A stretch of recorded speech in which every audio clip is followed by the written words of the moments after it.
Hey guys, welcome back to another video, and in this video I will show you how you can set notifications or alerts for the upcoming automatic payments, most commonly subscriptions, on the Revolut app. So let's get started. Now, to set an alert for an upcoming auto transaction, you would first need to mark the transaction as a subscription.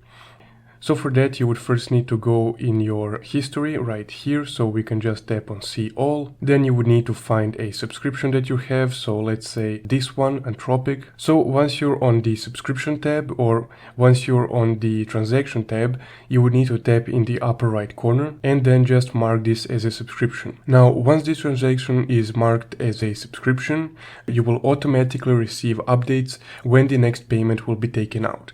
But if you also want to see this manually, you can go right here on the payments and then just tap in the upper right corner on this little calendar icon. Now here you will be able to see all the payments or recurring payments that you marked as subscriptions.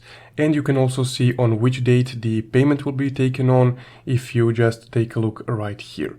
So next is on January 6th, 2026. And you will be alerted for all automatic payments that are set as subscriptions right here.